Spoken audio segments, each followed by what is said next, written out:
This lesson is going to be pretty simple. We're going to start by asking what is a fallacy, and then we're going to look at 14 extremely common logical fallacies that you'll have to watch out for, both in what you read on the exam and in the essays you'll write.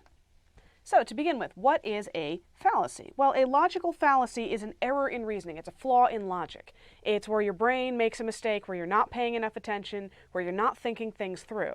And unfortunately, they're extremely common among non-professional writers, non-professional reasoners. Now, there are two major categories of fallacy.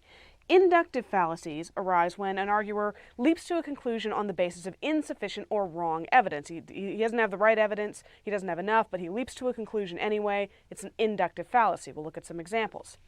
Deductive fallacies are, of course, flaws in deductive reasoning, and they happen when an arguer fails to follow the logic of a series of statements. So basically, since deductive reasoning is where you reason from general statements to specific ones, in a deductive fallacy, you don't follow the logic of your own general statements, and therefore you end up with the wrong specific.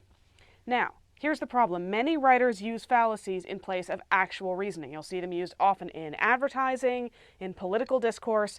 They're all over the place.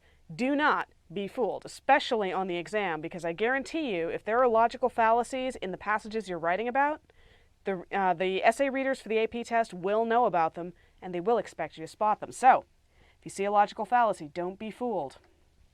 All right, our first common logical fallacy is called hasty generalization. In this fallacy, the arguer draws conclusions based on insufficient evidence.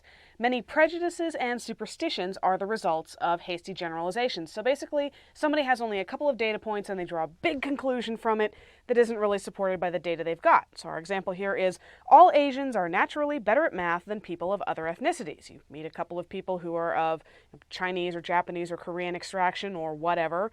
They happen to be good at math, and you go away thinking, wow, everybody from Asia is really good at math. No, the two people you met are really good at math. There are people who are good at math in pretty much every ethnicity, but you have a small enough data sample or enough bias to start with, and you draw a hasty generalization, in this case, a somewhat racist one. All right, our second logical fallacy is called faulty use of authority. Now, when you use authority in an argument, you're basically referring to somebody who is respected or a respected source of information and saying, because this source is respected, you can believe what they say, therefore you can believe what I say. Well, faulty use of authority is when you do that wrong. In this fallacy, the arguer cites an authority to back up his or her argument when either A, the authority is not really that much of an authority, or B, there is significant difference of opinion among authorities on the subject, and the arguer doesn't mention that. The arguer goes, well, everybody in the scientific community says this. Well, no, actually, there's about a dozen guys over at this university who say something different, and maybe they have good reason. Now, my favorite example of faulty use of authority is something that I get from students all the time, and it is, I read it on the internet. It must be true. I hate to tell you this, the fact that you read it on the internet means bupkis. The internet is a faulty authority. You can't just say, I read it on Wikipedia, it must be true. Wikipedia is written by people on the internet, not all of whom are trustworthy. So, it's a faulty use of authority. You're using the internet like it's an authority, it's really not, and you end up with a logical error.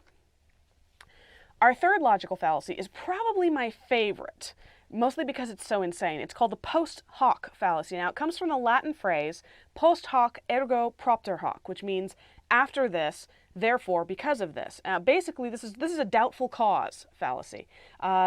Somebody assumes that just because one thing happens after another thing, they assume that the first thing must have caused the second thing. The classic example of this is the rooster who crows, and then the sun comes up, and he thinks that his crowing causes the sun to rise. This is, of course, a really dumb bird. But the example I like to use is what I call the virgin in the volcano. Okay, you're living near a volcano, the volcano is erupting, the people in the local village freak out. The village shaman says, well, if we sacrifice a virgin and throw her into the volcano gods will be appeased and it'll stop erupting. And they grab somebody and throw him in the volcano stops erupting, and the shaman goes, well, it stopped erupting, the sacrifice must have been what done it. No, actually, there was probably another cause. It probably didn't have anything to do with throwing a human body in there, unless it was a really small volcano and the body plugged it up.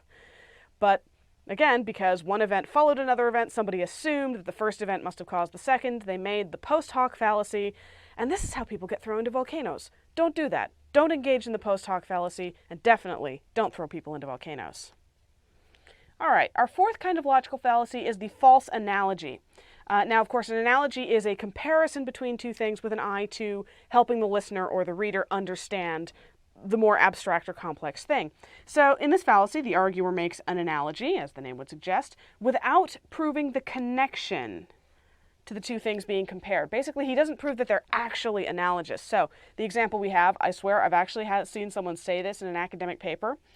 They point out that blacks are more likely than whites to have sickle cell anemia. It's a genetic disorder. They also point out that overweight people have a higher mortality rate than thin people. But they're arguing in this case that since skin bleaching doesn't cure sickle cell anemia, causing overweight people to lose weight will not improve their health outcomes.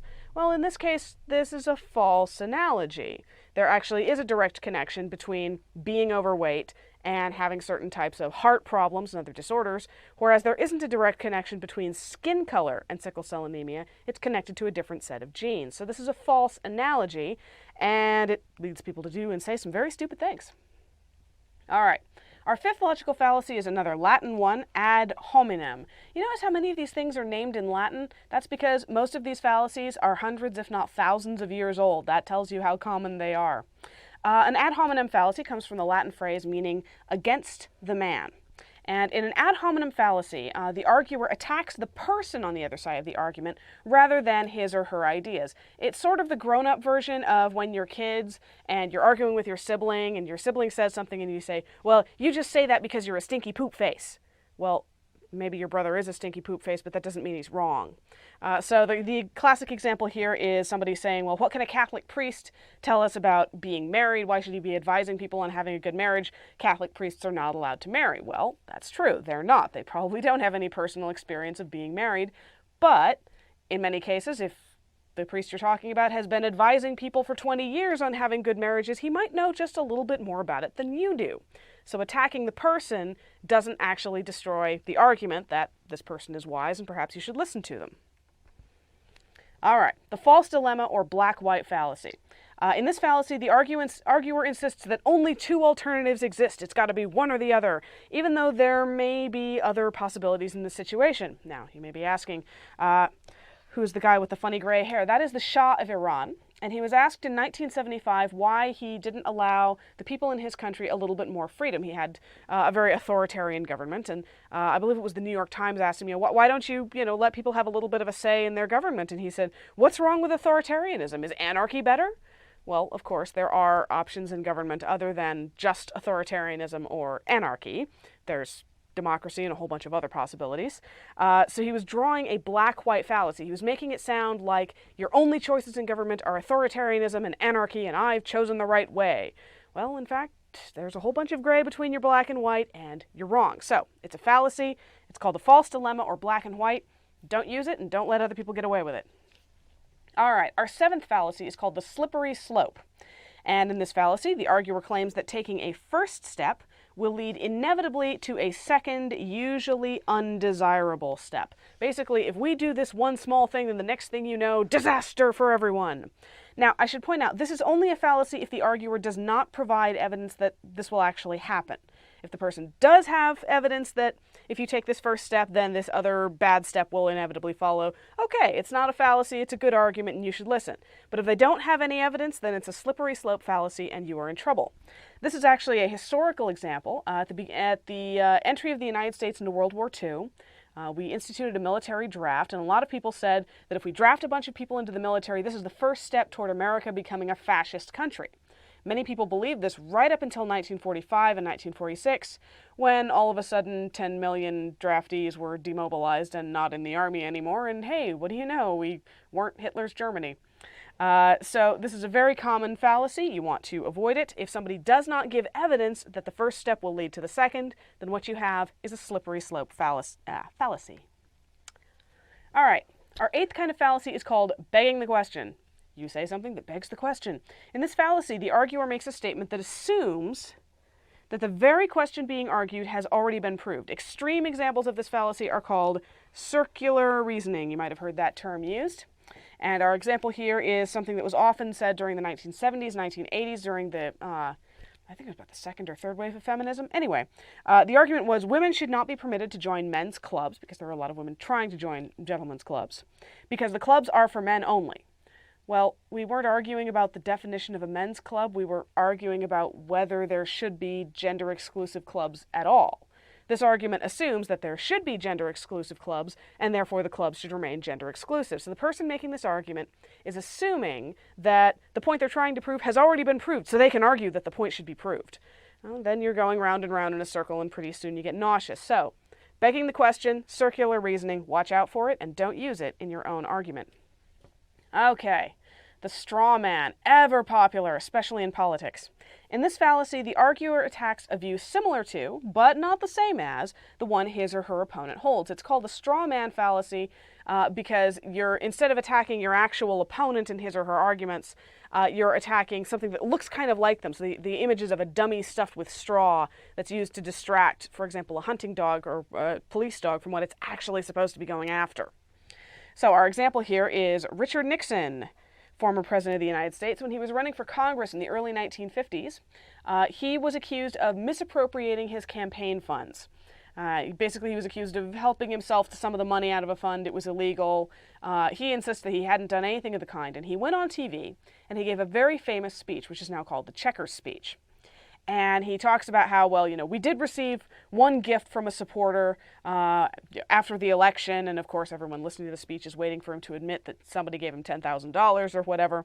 And he says, we got a message, at the train station that someone had sent us a gift and we needed to pick it up, and it was a black and white Cocker Spaniel puppy. And of course, my kids loved the dog. They named him Checkers. He's our family dog, and whatever you say, we're going to keep him. Well, the question wasn't about whether he was going to keep the dog. Nobody really cared whether he kept the dog, but what they cared about was the missing money. But in this case, he set up a straw man fallacy to make it sound like his opponents were criticizing him for having a dog or letting his kids keep a puppy. That makes his opponents the bad guys, makes him the good guys, and indeed he eventually got elected president, partly by doing things like this. So, watch out for a straw man fallacy. When someone is representing their opponent's arguments, make sure they are being represented accurately. Otherwise, it's a straw man. All right, two wrongs make a right. This is another one that you've heard from the playground. In this fallacy, the arguer diverts attention from his or her own flaws by attacking the flaws of his or her opponent. This is similar to the ad hominem fallacy, except it's not necessarily focused specifically on a human being. The example here is in the 1970s, President, I believe it was Gerald Ford, criticized the Soviet Union for having a terrible human rights record, throwing people in gulags and torturing them and everything else. And the Soviet Union came right back with, well, the United States has a terrible crime rate, and it's a racist country, and all these other problems. And basically they attacked the United States for having bad qualities and completely ignored the fact that the thing about human rights violations was actually true. So they're saying, just because you're bad, it makes us automatically good. No, two wrongs do not make a right. They didn't make a right on the playground, and they don't make a right in logic. So watch out for this fallacy. All right, non sequitur.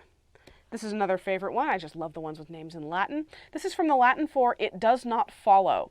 Now, a non sequitur in pretty much anything means that the thing you say has nothing to do with the thing you said before it. It can be completely random, like ending a sentence with the word penguin, but in logic, it actually has a very specific meaning. In this fallacy, the arguer makes an argument that doesn't have anything to do with the subject under discussion.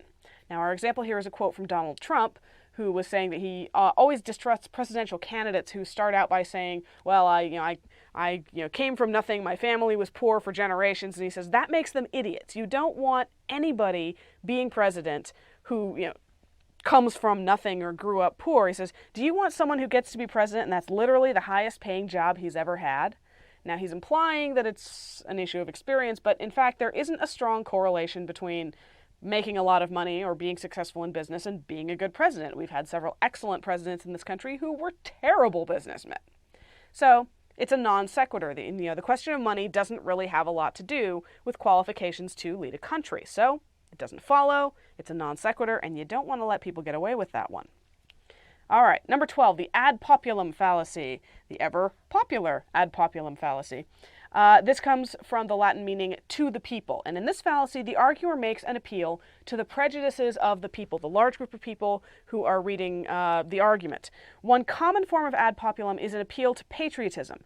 without evidence to support the claim. Now, some appeals to patriotism actually, they do make logical sense and they're right in context, but somebody who just randomly goes, you should do this because it's American or whatever country you're from, no, usually that's the ad populum fallacy. The classic example of this is, buy our product, it's made in the USA.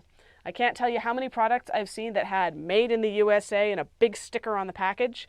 And, well, okay, that might be nice. I might want to support American industry, but the fact that it was made in the country I happen to live in doesn't mean that it's a good product or something I want.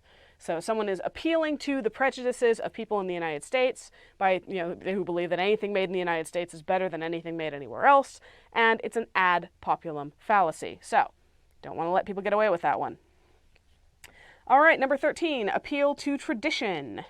In this fallacy, the arguer assumes that what has existed for a long time should continue to exist simply because it is a tradition, without saying why that tradition should be preserved. So basically, anytime somebody comes out and says, well, we should keep doing this, it's traditional, and they don't explain why it's a good tradition, well, then that's a logical fallacy known as appeal to tradition. Now, the example from this is, we've never allowed dancing at school events before, so we shouldn't allow it now. This actually comes from somebody I knew who was part of the first graduating class at a new high school. And the principal, whenever he was asked about something like having a school dance, he would say, well, it's not traditional. We've never had school dances at this school before. And somebody would point out, yeah, but the school's only 2 or 3 or 4 years old. And he'd say, it doesn't matter. It's traditional not to have dances at this school. And that was why that school really didn't do a whole lot in the way of social events or any kind of fun stuff, because it wasn't traditional. So when you hear someone appealing to tradition without giving a good reason, then it's a logical fallacy known as the appeal to tradition, and don't let them get away with it. Finally, our 14th fallacy of this lesson is called the faulty emotional appeal. Now, you have to be careful when you're making an argument because some appeals to emotion are legitimate, but a faulty one is where the arguer appeals to the emotions of the audience without legitimate cause. Okay, so you have to ask yourself, does this person have a good reason for tugging on the heartstrings of his readers or viewers? These appeals are irrelevant to the argument. They very often draw attention away from the issues, or they conceal another purpose. These are misdirection. They're like a magician moving his hand over here to get you to not notice that he's slipping the rabbit into the hat over here. The two most popular emotional appeals are to pity and to fear. So you may have heard somebody say, well, I've actually heard someone say this, well, we should let this particular murderer off without punishment because he or she had a terrible childhood. Well, maybe you feel sorry for someone who has a terrible childhood, but you should probably also feel sorry for the person who was murdered, so it doesn't really excuse it. A common example of an appeal to fear is, I know people who say, you should only drink bottled water because you don't know what's in tap water. Actually, in most post-industrial countries, you know exactly what's in tap water because it's regularly tested and it's some of the most drinkable water on the planet. But I still know quite a few people who absolutely refuse to drink tap water because they're convinced that they're going to get typhoid from it. So it's an appeal to fear, mostly on the part of the bottled water marketing industry. So if someone is scaring you with an argument or trying to arouse pity, always ask yourself, do they have a good reason? Is there anything in the sale of water that we should actually be afraid of? No, not really. Is there anything in a murder trial that should actually make us feel sorry for the murderer? Probably not. So, if someone makes an appeal to emotions without legitimate cause, it's a logical fallacy known as a faulty emotional appeal, and you shouldn't let people get away with it, either in the texts you're reading on the exam or in your own argument. You have to keep an equal watch in both places, because you may be called upon to identify a logical fallacy in something you read, and you will definitely be called upon to avoid logical fallacies in what you write. And that's all for this lesson.